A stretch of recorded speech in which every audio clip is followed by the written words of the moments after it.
श्यामं स्वात्मारामं मनोहरम। अभी कुछ ही वर्षों पहले तक गोरखपुर में राधा बाबा नाम से विख्यात एक महात्मा थे।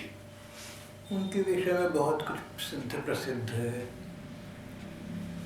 और इतना लगता है उनके विषय में पुस्तकें पढ़कर या जो लोग उनसे मिले उनसे बात करके मुझे ऐसा लगता है कि राधा बाबा में राधा जी और भगवान कृष्ण के प्रति प्रेम था, जो आजकल बड़ी बड़ी सच कहूँ तो संत महात्माओं में मिलता नहीं। उनमें प्रेम था ठाकुर जी के प्रति, और जहाँ ठाकुर जी के प्रति ऐसा प्रेम हो जैसा राधा बाबा का था, वहाँ जीवन में चमत्कार भी हो जाती हैं, कहीं कहीं भगवान की इच्छा कृपा से हो जाती हैं। अवश्य जो श्रद्धालु लोग हैं बातों को बढ़ा बढ़ा कर बताती हैं, ऐसा भी होता है, उनको वही दिखता जो बताती हैं। तो मैंने देखा कि मेरे बारे में आप लोगों से कोई बात करें तो आप ऐसी हाई साउंडेड बात करेंगे, बड़े भाई भाई साहब है कुछ, जबकि कुछ भी नहीं है। तो ये तो अपनी भावना बन जाती है, लेकिन राधा बाबा की श्री राधा कृष्ण के विषय में जो अनुराग भावना थी उसको लेकर अगर बात करें तो वो बहुत एक उच्च स्तर पर उठे हुए व्यक्ति थे, और मेरी मन में उनके लिए इसलिए बहुत महान आदर है। यहाँ पर उनके विषय में एक प्रसंग प्रकाशित है।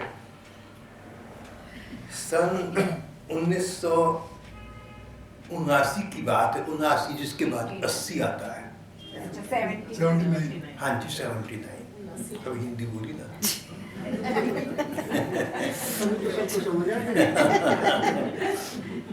पहले भी समझ में आ गया, बाद में भी आ गया। सन 1979 के मई मास की बात है। श्री पाद पूज्य बाबा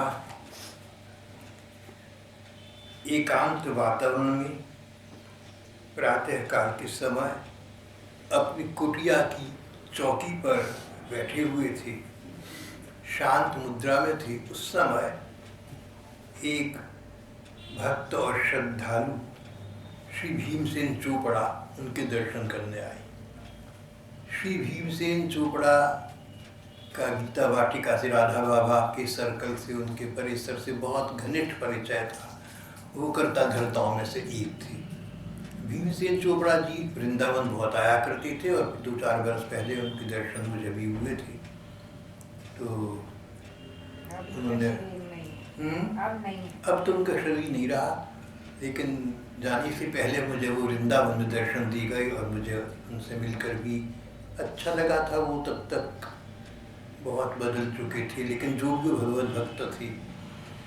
तो एक बार गर्मियों के दिनों की बात है, श्री भीमसेन चोपड़ा बाबा के दर्शन करने के लिए कुटिया पर गए। देखा बाबा सुबह का समय है, बाहर कुटिया पर बाहर एक चौकी पर बैठी हैं, शांत एकांत मन से बैठी हैं। इन सब लोगों की हनुमान प्रसाद पोद्दार जी के विषय में अगाध श्रद्धा थी। हनुमान प्रसाद जी पोद्दार को लोग प्यार से भाई जी कहते थे। तो भाई जी तो उन्हें कदाचित हजारों लाखों लोग कहते होंगे, क्योंकि भाई जी कल्याण नाम की पत्रिका के आदि संपादक थे, 50 साल संपादक रहे। तो उनकी बहुत सी पुस्तकें, ग्रंथ, बहुत कुछ प्रकाशित है। पोद्दार जी के विषय में भी मेरी मन में बहुत आदर भाव है। उनका पाठ मैं यहाँ अक्सर करता रहा हूँ।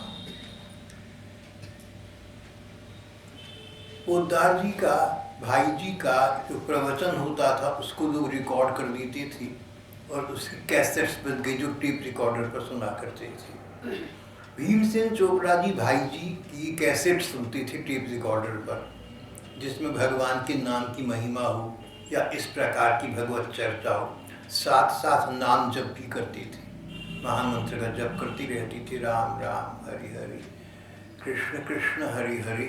और भाई जी की कैसेट भी सुनते रहते थे। चोपड़ा जी जब राधा बाबा से मिली तो उन्होंने कहा, बाबा कभी कभी तो ऐसा लगता है कि मेरा नाम जब ठीक ठीक चल रहा है, और मैं पूज्य श्री भाई जी के प्रवचन की टेप भी भली प्रकार सुन रहा हूँ। जप करने का काम और टेप सुनने का काम, दोनों काम ठीक ठीक हो रहे हैं। परंतु कभी कभी ऐसा भी होता है कि नाम जब तो ठीक से चल रहा है, किंतु टेप में प्रवचन की बातों को सुनने के लिए, समझने के लिए मस्तिष्क पर, दिमाग पर जोर डालना पड़ता है। ऐसी स्थिति में क्या करना चाहिए? जब तो होता है, लेकिन भाई जी के प्रवचन को ध्यान ज्यादा नहीं जाता। पूज्य बाबा ने कहा, राधा बाबा ने कहा, राधा बाबा पोद्दार जी को अब तक गुरु मानते थे। पूज्य बाबा ने कहा, यदि नाम जब ठीक प्रकार से चल रहा है तो नाम जब कोई महत्व देना चाहिए। उन बहुत ठीक बात कही बाबा ने, बड़ी निष्पक्ष बात कही। बाबा भाई जी के प्रति भाव रखते थे कि भाई जी गुरु हैं उनके। कहते थे, जब मैंने भाई जी के पहली बार चरण स्पर्श करे तो पहले मैं वेदांती था, निराकार ब्रह्म को मानता था। भाई जी के चरण स्पर्श करने से मुझे श्री राधा कृष्ण में प्रीति हो गई अचानक, एक मिनट में। जहाँ भाई जी होंगे वहाँ पर राधा बाबा भी होंगे, ये उनका नियम था।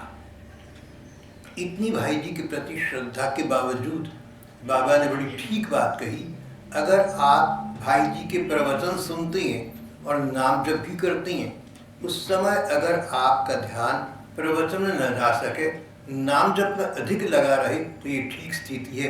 क्योंकि प्रवचन का जो भाव है, प्रवचन का मंतव्य है, भाई जी जो चाहते थे वो तो यही है ना कि नाम जप करो और इतना करो कि भारी जगत को भूल जाओ। आप वो काम कर सक रहे हैं, आप ठीक कर रहे हैं। यदि नाम जप ठीक प्रकार से चल रहा है तो नाम जप को ही महत्व देना चाहिए। नाम जप साधारण वस्तु नहीं है, आम बात नहीं है। सत्संग के परिणाम से कहीं अच्छा संग मिल जाए, सत्संग मिले, उसके परिणाम से या अध्ययन, हम अच्छी पुस्तकें पढ़ें, धार्मिक ग्रंथ पढ़ें, अध्ययन करें उनका, उससे सत्संग करने और ग्रंथ पढ़ने के बाद भी बहुत लोगों में नाम जप पर रुचि नहीं जाती। सत्संग में सुनती हैं, ग्रंथों में पढ़ती हैं और मानती हैं कि नाम जप ठीक चीज़ है, असली चीज़ है, लेकिन इतनी रुचि नहीं जाती कि नाम जप करने बैठ जाए तो शेष संसार भूल जाए या नाम जप का पूरा पूरा मन लगा रहे। सत्संगियों के साथ भी कई बार ऐसा नहीं होता। बाबा ने कहा, अगर आपका मन नाम जप में इतना टिकने लगा है कि आपको अपने गुरु परम गुरु तक भूल जाते हैं, तो आपकी स्थिति ठीक है। क्योंकि गुरु परम गुरु यही चाहते हैं कि उनके प्रवचन सुनकर आप भगवान में लगे। आप भगवान में लग रहे हैं, आप ठीक बात कर रहे हैं।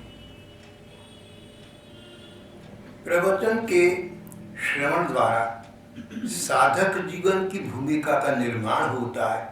यदि नाम जप में मन लग रहा है तो प्रवचन के श्रवण को गौण कर देना चाहिए, गौण दूसरे नंबर पर ले आना चाहिए। पहली चीज नाम जप है। अगर हम महत्व सूची बनाए, प्रेफरेंशियल लिस्ट बनाए, तो पहला है नाम जप, दूसरा है गुरु प्रवचन। गुरु प्रवचन का लाभ यही है, गुरु प्रवचन का मंतव्य ही है कि नाम जप में मन लगे। आपके कोई गुरु हो और आप उन गुरु से पूछें, महात्माओं से पूछें, वो कहेंगे, बेटे तू नाम जप, बच्चा तू नाम जप।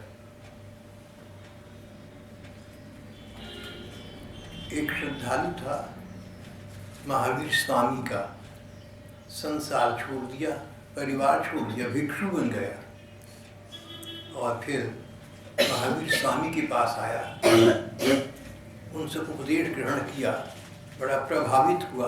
पहले भी प्रभावित था, स्वयं मिलकर तो और भी अधिक प्रभावित हुआ। कहने लगा, महावीर अब मैं तेरे चरणों में ही रहूँगा, मैं कहीं नहीं जाऊँगा। महावीर हंस पड़े, बोले, भैया नदी तो पार कर ली पर किनारे का मोह न छोड़ा। संसार छोड़ दिया तूने, परिवार छोड़ दिया, तो जो मैंने बात कही उस पर चल, तपस्या कर, साधन कर, भजन कर, सत्य की खोज कर, तत्व की खोज कर, मेरे पास रहकर क्या होगा। महावीर स्वामी इस प्रकार के बहुत महान व्यक्ति थे।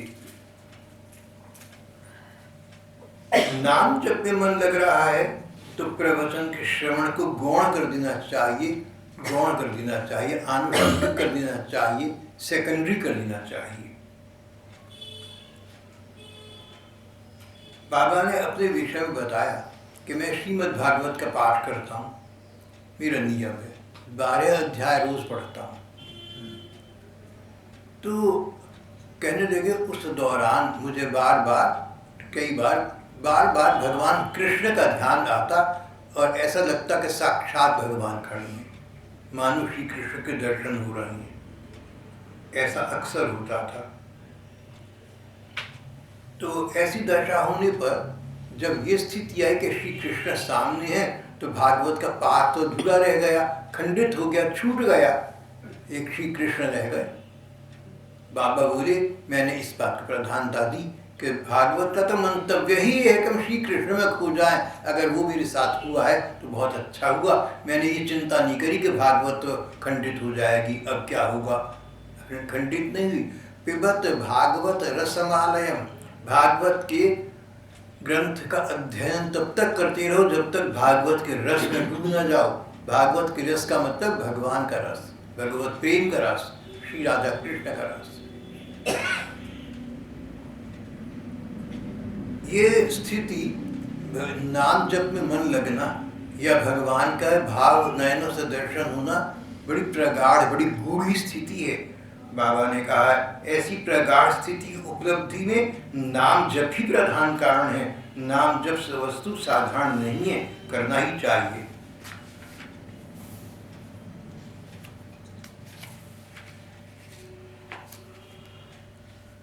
नाम जप की महिमा बाबा ने बहुत कही, और नाम जप की महिमा का मतलब नाम की महिमा, भगवान के नाम की बड़ी महिमा है।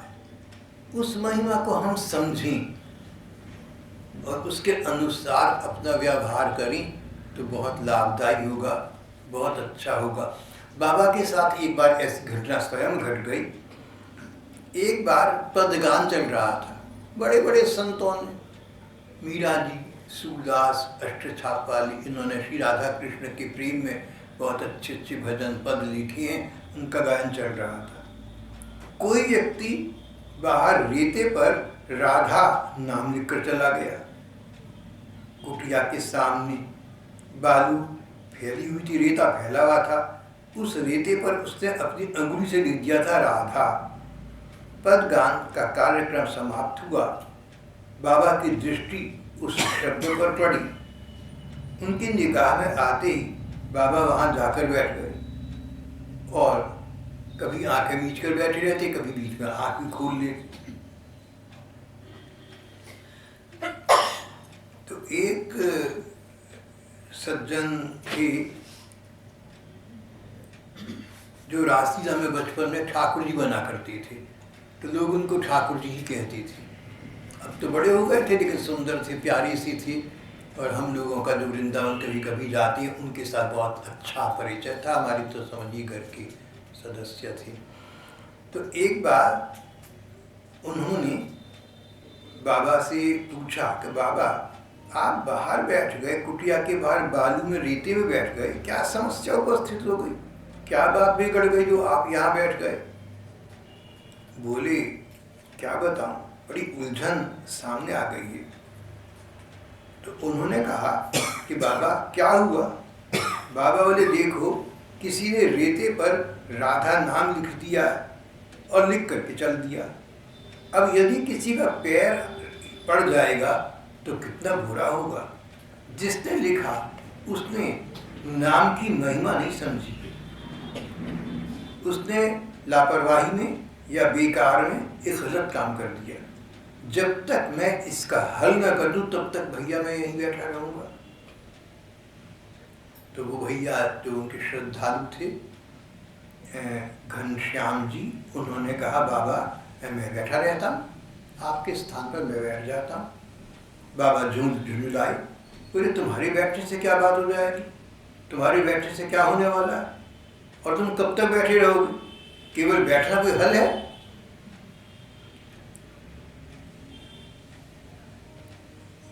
घनश्याम जी उनका शायद नाम था, तो घनश्याम जी को लोग ठाकुर जी कहते थे। घनश्याम जी चुप हो गए, पूज्य बाबा भी चुप रहे।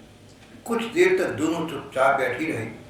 उसके बाद बाबा ने अपना उत्तरीय फैलाया जो उत्तर शरीर के ऊपर के भाग में कपड़ा पहनी रहते हैं साधु सन्यासी लोग, अपना उत्तरीय, अपना दुपट्टा, अपना उत्तरीय फैलाया।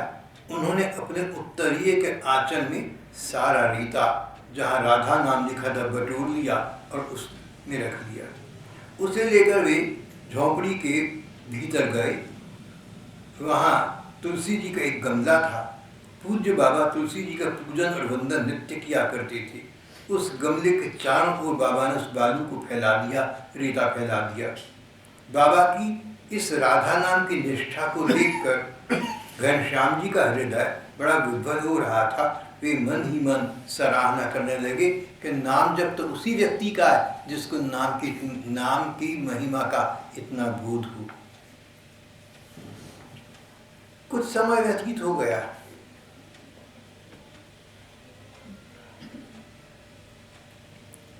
बाबा के आसपास के लोग पदगान भी करते, पदगान भी सुनते, नाम जप करते और नाम जप की महिमा भी सुनते। ये तो चल रहा था। लेकिन बाबा ने कहा कि कुछ लोग ऐसे हैं जो किसी भी मूल्य पर नाम जप और पदगान को महत्व देंगे। पदगान का मतलब रसिक संतों के पद, जिनमें श्री राधा कृष्ण के रूप की सुंदरता का वर्णन है या कोई लीला उसमें कही गई है। तो पदगान में उसी की रुचि होगी जैसे पद समझ में आएंगे और समझने के बाद जो भाव है वो उसमें सुख पा सके। पदगान सबके बस का रूप नहीं है। यही नाम जप की बात है। जिसको नाम जप में रुचि हो गई वो तो ठीक है, बैठा रहेगा। लेकिन कई लोग नाम जप से उगता भी जाते, भी कब तक करेंगे, चलो चलती हैं। लेकिन यहाँ के सत्संग में पदगान होता, नाम जप होता और बहुत लोग बैठे रहते।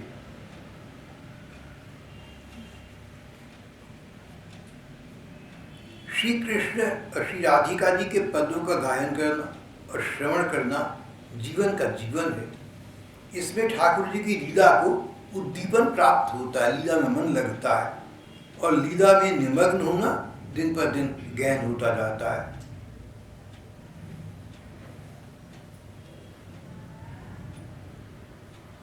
एक बार बाबा ने कहा कि हम पदगान और नाम जप का समय निर्दिष्ट कर देते हैं, एक जिस पर अवश्य होगा।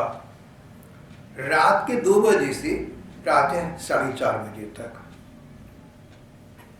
रात को 2 बजे से प्रातः 4:30 बजे तक पदगान होगा और थोड़ा नाम जप होगा। इसे 2 से लेकर सुबह के 2 बजे से लेकर 4:30 बजे तक समय को ऋषि काल कहती हैं। इसमें ऋषि वेला,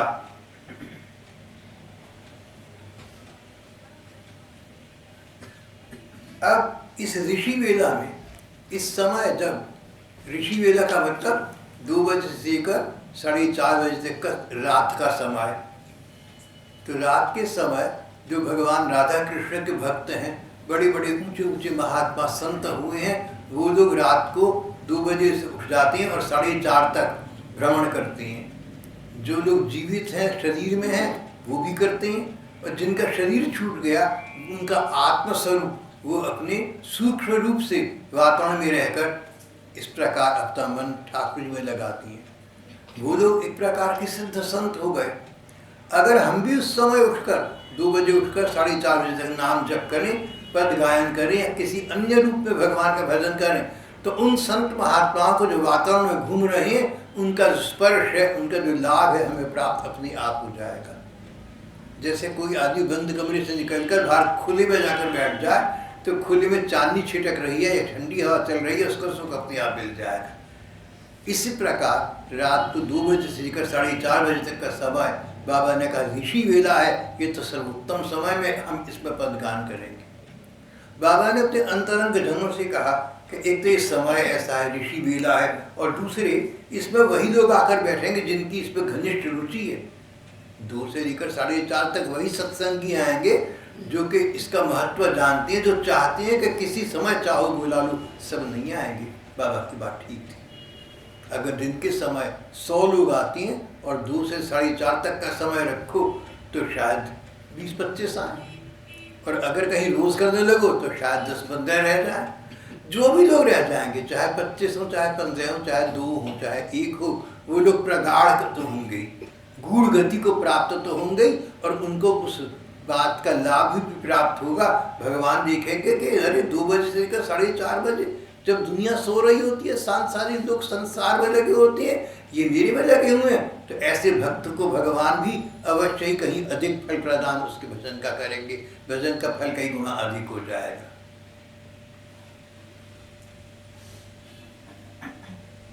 ये समय ऐसा था जब कोई अधिकारी आकर बैठकर सुनना चाहेगा। आज भी बहुत से साधकों का ये नियम है कि वे रात के 2 बजे से लेकर प्रातः 4:30 बजे तक अपने अपने निवास स्थान पर पदगान या चिंतन, नाम जप या इस प्रकार भगवान का भजन करते हैं। बाबा कहा करते थे रात की 2 बजे से प्रातः 4:30 बजे तक का समय ऋषि वेला है। इस वेला में जो जप ध्यान इत्यादि किया जाता है वह वही अत्यधिक फलदायी, कहीं अधिक फलदायी होता है। इससे सब लोगों ने उसका अनुसरण किया, वैसा करना सब लोगों ने, इन कुछ लोगों ने वैसा करना आरम्भ कर दिया। जिन्होंने नहीं किया दिन में करते थे वो भी अच्छे थे, लेकिन जो रात को 2 से 4:30 तक उठ बैठते हो तो भगवान कम से कम उनको इस तक का तो फल देंगे ही देंगे। जगत मजूरी देते है क्या राखेंगे राम, गोसाई तुलसीदास जी कहते हैं, रामायण जी ने लिखी है, कहते हैं अगर कोई मजदूर बिना मन लगे मेहनत करता हो, किसी मालिक के यहाँ काम हो रहा है लेबर का जिसे कहते हैं, तो काम कर रहा है, दिल तो उसका कहीं और घर में है या वो बच्चों में, लेकिन काम तो कर ही रहा है। तो मालिक ये नहीं कहता तेरा मन कहाँ था, मालिक देखता है इसने काम करा है, दिहाड़ी दे देता है। जब दुनियादार आदमी मन न देखकर किसी मजदूर को उसकी दिहाड़ी दे देता है तो फिर भगवान की तो बात ही क्या है। भगवान तो असली मालिक है, मालिकों के मालिक हैं। जगत मजूरी देत है, दुनिया भी मजदूरी तो दे ही देती है, का राखेंगे राम, तो भगवान का तुम्हारा हिस्सा रख देंगे, वो तुम्हें अधिक फल प्रदान करेंगे। बाबा ने ऐसा कहा, लोगों को समझ में आ गए, बहुत से लोग इस पथ के पथिक बन गए। आज हम अपना यहाँ पाठ का प्रसंग यही समाप्त कर देते हैं।